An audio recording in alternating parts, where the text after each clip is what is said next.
Bienvenue à notre 9e journée de prière 2023 sur notre chaîne Safélis. Depuis maintenant 9 jours, nous consacrons quotidiennement un temps conséquent à la prière pour nous-mêmes et pour les autres. Nous croyons que la prière est le lieu de naissance du réveil spirituel et que c'est un moyen pour lequel Dieu peut accomplir une réforme dans nos vies, car réveil et réforme vont de pair. C'est dans ce moment d'intimité régulière avec Dieu qu'il nous écoute, mais aussi qu'il nous parle, qu'il nous fait entendre chaque fois plus fort sa voix, qui nous amène petit à petit dans son royaume. C'est là le but ultime de Dieu, c'est nous avoir tout près de lui pour pouvoir nous bénir pleinement. Il nous veut tous avec lui. Mais le monde qui nous entoure, par contre, nous propose de la distraction à longueur de journée, et s'il arrive, alors notre communion est rompue et la confiance est ébranlée. Nous avons donc deux natures, et le pasteur Alejandro Bouillon nous invite aujourd'hui à alimenter la bonne et à affaiblir la mauvaise. Écoutons donc ce message qui est très puissant. On se retrouve tout à l'heure, après ce temps d'adoration, de méditation, et en attendant, partage, pour que d'autres personnes puissent aussi entendre ce message. À tout à l'heure.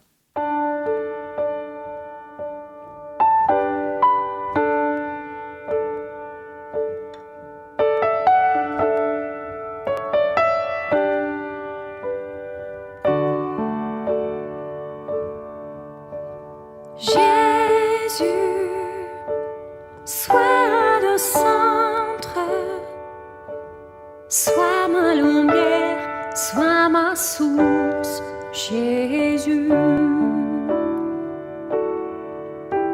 Jésus, sois le centre, sois mon espoir, sois mon chant, Jésus. Sois le feu dans mon cœur, sois le vent dans mes voiles, sois la raison de ma vie, Jésus, Jésus. Jésus, sois ma vision, sois mon chemin, sois mon guide, Jésus. Sois le feu dans mon cœur, sois le vent dans mes voiles, sois la raison de ma vie, Jésus, Jésus. Sois le feu dans mon cœur, sois le vent dans mes voiles, sois la raison de ma vie, Jésus, Jésus.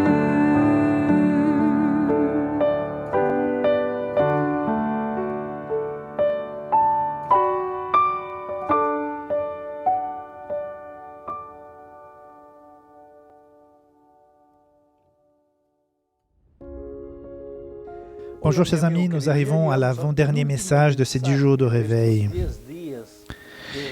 Des jours d'abandon, de consécration à Dieu, des reconstructions des hôtels qui sont démolis par le péché de nos vies personnelles, en tant que famille, en tant que société, en tant qu'Église. Le titre du message d'aujourd'hui est « Garder le cap ». Le texte du jour se trouve dans Proverbe 4, 23, je le lis. « Garde ton cœur plus que toute autre chose, car de lui viennent les sources de la vie. » Qu'est-ce que le cœur a à voir avec la tête? Vous savez que le cœur est un mot poétique. C'est une figure poétique car, mes amis, vous dites « Je t'aime de tout mon cœur ». Non, ce n'est pas vrai, mes amis. Vous n'aimez pas avec votre cœur. Le cœur est juste un organe qui pompe le sang. Rien de plus. Le cœur n'aime pas. Vous aimez avec votre tête. Vous détestez avec votre tête. Vous êtes peut-être rancunier avec votre tête. Vous souffrez avec votre tête, pas avec votre cœur. Le cœur est un mot qui désigne une figure poétique. Mais en réalité, les grandes décisions de la vie sont prises avec la tête. Quand le texte d'aujourd'hui dit « Garde ton cœur plus que toute autre chose », en réalité, ce qu'il dit, c'est garde votre tête, gardez vos pensées, gardez ce que vous avez là-dedans, car de cela dépend la vie de vos pensées. La tentation est comme un petit oiseau qui vole au-dessus de votre tête. N'ayez pas peur des oiseaux lorsque de temps en temps une mauvaise pensée vous traverse l'esprit. Si vous faites cela, et ça c'est une image que l'esprit de prophétie utilise. Si vous faites fuir les oiseaux qui volent sur votre tête, vous êtes un peu bête, parce qu'ils sont libres de voler là où ils veulent. Maintenant, si les oiseaux se posent sur votre tête et commencent à y faire son nid, c'est là que votre action entre en jeu. Vous ne pouvez pas empêcher les oiseaux de voler au-dessus de votre tête, mais vous pouvez les empêcher de faire leur nid sur votre tête. Vous vivez dans un monde où il y a tant d'informations, tant de communications. Internet, la radio, la télévision, la rue, les amis, la musique, la poésie, la littérature bombardent votre tête de déchets. Et si vous gardez ces bêtises dans votre tête, vos actions seront le résultat de ces bêtises. Vous voulez nettoyer vos actions, par exemple? D'abord, vous devez nettoyer votre tête, nettoyer votre esprit. Parce que, chers amis, nous avons un fonctionnement particulier, et nous avons une structure et un fonctionnement qui est assez intriguant. Si nous nourrissons les pensées avec des pensées, mais la tête, comment la nourrir? Chaque fois que vous lisez quelque chose de bon, que vous entendez une bonne phrase, une bonne musique, que vous ayez une bonne conversation, vous nourrissez la nature du Christ, l'esprit du Christ. Mais chaque fois que vous lisez quelque chose de mauvais, une mauvaise musique qui vous inspire de pensées horribles et d'autres choses comme ça, vous nourrissez l'autre nature, la nature qui est ennemie de Dieu, qui est ennemie de l'esprit du Christ. Je vais vous donner un exemple que j'ai déjà utilisé à plusieurs reprises. Disons que vous avez 2 tigres. Pour nourrir le premier, vous lui donnez de la nourriture 24 heures sur 24. L'autre, vous donnez de la nourriture de temps en temps. Juste un peu d'eau, nourriture pour qu'il ne meure pas. Quelques mois plus tard, le premier est robuste et plein de vie, plein d'énergie. L'autre n'a que la peau et les os, littéralement. Eh bien, un jour, vous les amenez tous les deux pour un combat. Selon vous, lequel d'entre eux va gagner? Logiquement, le plus robuste, le plus fort, parce que l'autre ne pourra pas le frapper. Il est faible et ne pourra même pas résister à une griffure. Dans notre esprit, il y a 2 natures. La nature du Christ, la nouvelle créature, et la nature du mal. Ils sont comme 2 tigres. Vous alimentez la mauvaise nature, ok? Quand l'heure de la bataille arrive, la nature mauvaise va dévorer l'esprit du Christ, même les bonnes pensées. Votre bonne nature, la nouvelle créature que vous êtes, seront tous mangés. Alors, que faire pour être un chrétien victorieux? Nourrissez votre esprit des bonnes pensées. Ouvre la Bible, étudie la Bible, étudie la leçon de l'école du sabbat. Lis la méditation matinale, lis les bons articles, des bons livres, écoute de la bonne musique, engage une conversation édifiante, nourris l'esprit du Christ. Je ne te dis pas d'affamer l'autre nature parce que dans ce monde, tu vis des mauvaises et tu reçois des mauvaises informations tout le temps. Et ça, c'est inévitable, mais gardez le cap dans cette bataille et alimentez la nature de Christ. C'est pour ça que le texte dit, et c'est écrit par Salomon le dit, au-dessus de tout ce que vous chérissez, comme par exemple une médaille, un diplôme, garde ton cœur, garde ton esprit, garde tes pensées, car c'est de cela qui va dépendre ta victoire ou ta défaite. Un jour, j'ai rencontré quelqu'un, comme d'ailleurs j'ai passablement rencontré dans ma vie de pasteur. Il était condamné à 50 ans de prison.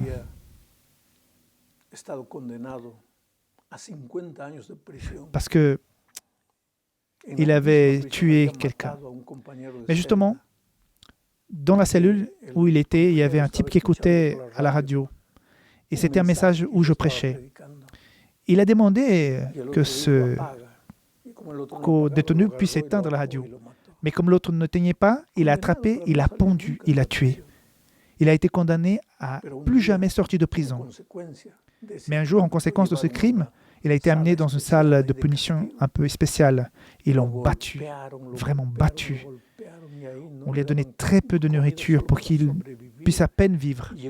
Il a attrapé une pneumonie, il était littéralement en train de mourir. Littéralement en train de mourir. Et quand il a senti que la mort arrivait, il a crié Dieu. Il a dit, Seigneur, sauve-moi. Cet homme qui parlait à la radio a dit que tu es grand et que tu es puissant pour sauver. Alors, sauve-moi. Je ne veux pas mourir. Je ne veux pas mourir. Je dis toujours que même les plus mauvais des hommes, quand l'heure de la mort arrive, ils ne veulent pas mourir. Hein? Et cet homme s'est évanoui.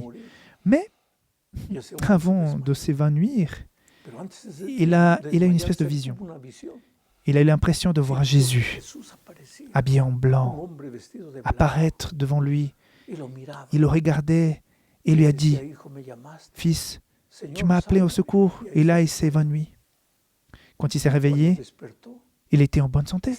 Il ne toussait pas. Ses blessures étaient guéries. Il s'est levé. Il a sauté même dans la cellule. Ouais, il était en bonne santé. Et quand les gardes sont venus le voir, ils ne pouvaient pas croire qu'il était comme ça. Et à partir de là, il a commencé à étudier la Bible. Il accepte de donner sa vie à Jésus-Christ. Il est devenu un leader en prison, un homme bon, et qui a aidé ses co-détenus à grandir spirituellement. Et finalement, quelques années plus tard, le juge l'a libéré sur parole parce qu'il avait une bonne conduite. Et c'est à ce moment-là que je l'ai rencontré. Et il m'a dit, « Pasteur, j'ai encore des terribles combats à mener. Ce que j'ai fait par le passé, mon histoire, c'est toujours présent dans mon esprit, mais quand les pensées impures arrivent, je pense immédiatement au Christ. Le matin, j'ouvre la Bible, je me nourris de l'Esprit du Christ. Ce n'est pas facile, pasteur. C'est une lutte dans ce monde où nous vivons. Mais il y a une chose qui est certaine, et je peux t'affirmer, c'est que lorsque vous nourrissez l'Esprit du Christ avec des bonnes pensées, la victoire est certaine. Mes amis, vous aussi, vous pouvez gagner. Faites de votre vie une vie de dévotion profonde, une vie de communion avec le Christ, une vie d'étude de la parole de Dieu. Témoignez, soyez fidèles à Dieu et ne craignez pas l'avenir. Serais-je perdu ou serais-je sauvé? Que voulez-vous savoir de ça? Vous êtes en sécurité dans les bras de Jésus. Le salut est garanti. Mais cherchez le Dieu de salut et vivez avec lui chaque jour. Que Dieu te bénisse.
J'abandonne à tes pieds mes fardeaux.